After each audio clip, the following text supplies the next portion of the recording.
Inspired by Jonathan Swift's Gulliver's Travels, American screenwriter and producer Gene Roddenberry sought to explore intellectual themes within suspenseful spacefaring adventures with Star Trek. A cultural phenomenon was born, consisting of 7 television series and 13 feature films spanning 52 years. The latest small-screen incarnation is Star Trek Discovery.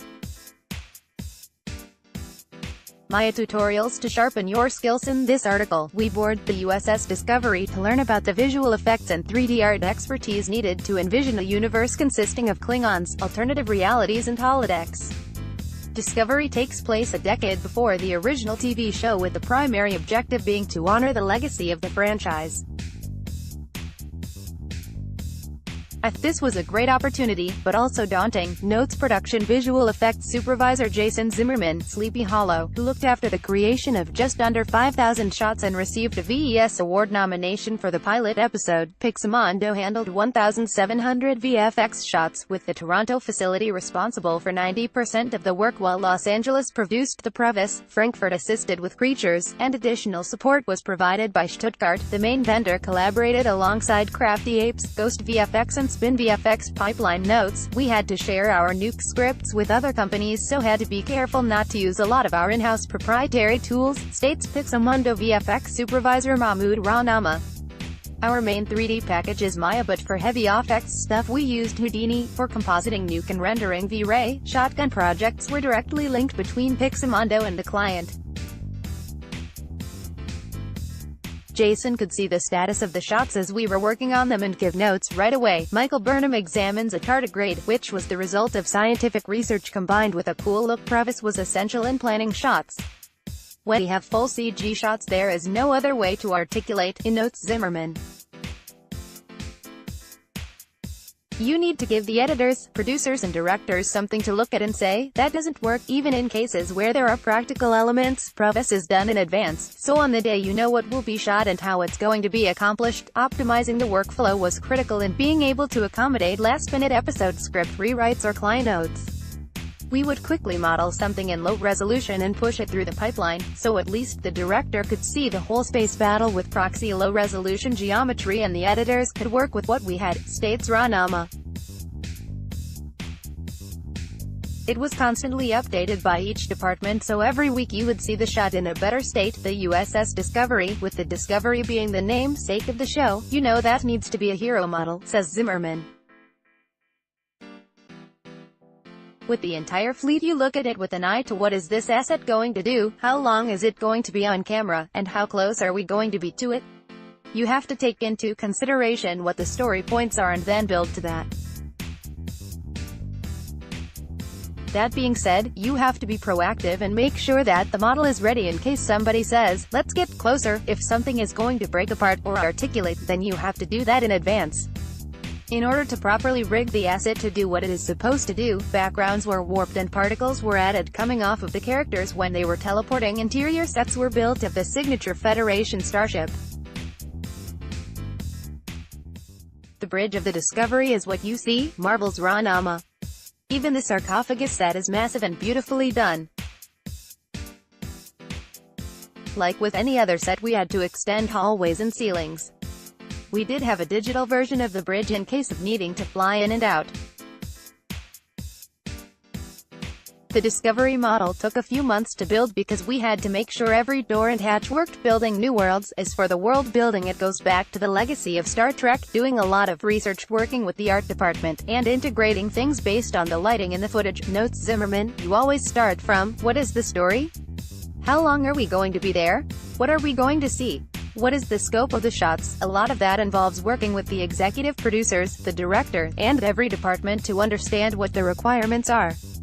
You want to start building worlds and assets concurrently, so when you're putting it into shots you're not finding what the look is. Still, conceptualizing and executing the various alien species was Alchemy Studios, with CEO Glenn Hetrick overseeing the prosthetic and special effects makeup department, and his business partner Neville Page serving as the lead creature designer. There's a fine line with freshening something up and not being offensive, states Page. My attempt is to always push things further because it's easier to rein stuff back afterwards. Star Trek Discovery was not the first time encountering Klingons for the conceptual artist, who previously worked on Star Trek Into Darkness and Star Trek Beyond.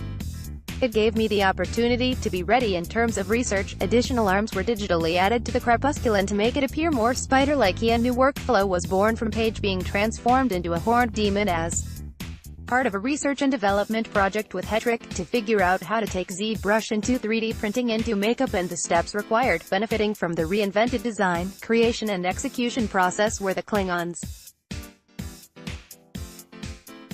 The 3D prints were done as hard parts and then we would make silicone molds of them, explains Hetrick.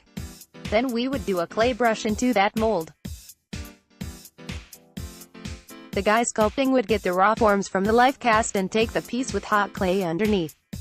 They put down the clay and set in the detail like a brow or a neck, which was blended into the sculpture. Revisions were not a problem.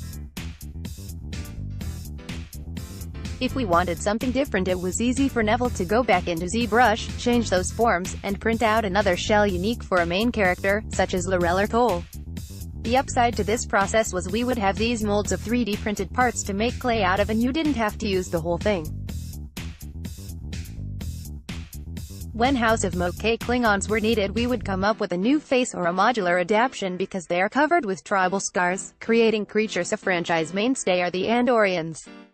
I took existing features and refined them because that's what it needs to be sometimes, says Paige. It's evolved.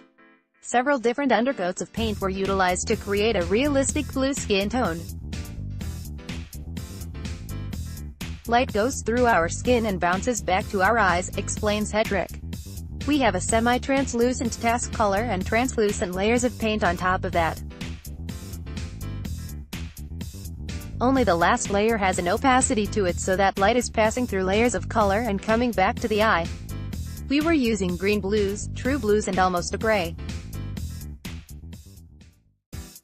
We wanted the Andorians to have an ethereal angelical quality to the skin. The boar-like Tellarites changed into something more elegant. The originals were a pig face mask, notes Hetrick.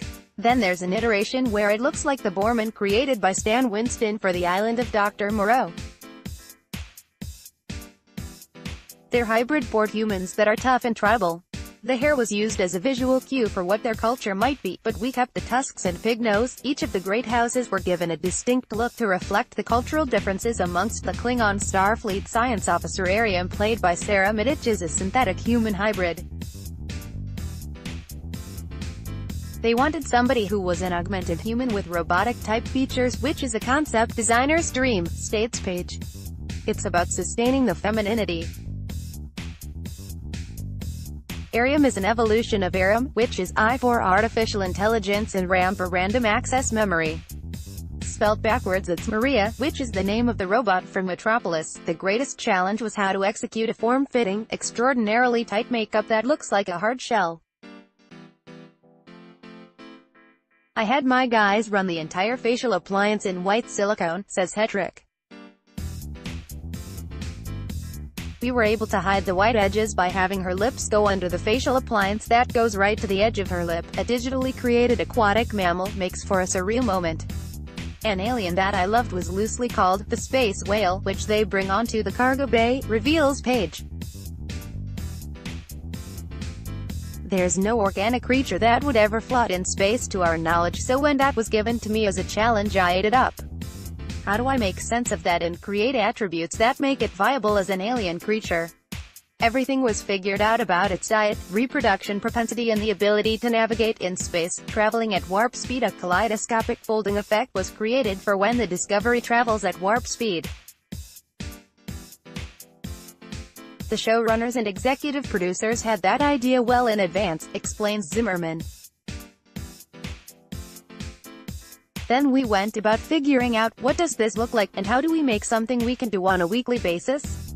We started with concepts from the art department, worked on a bunch of different ideas, and narrowed it down from there. USS Enterprise, NCC 1701, encounters USS Discovery, which took several months to build because different areas of the spacecraft are seen in close-ups. One of the heaviest visual effects shots was when the decloaking Klingon cleave ship slices the USS Europa in half. We only had a few weeks to finish that sequence and that was part of the Comic-Con trailer as well, says Ranama. Our effects artists came up with a procedural way of creating metal tearing, and from that you get sparks, fire and explosions. Glenn Hetrick is part of the Star Trek loyal fanbase.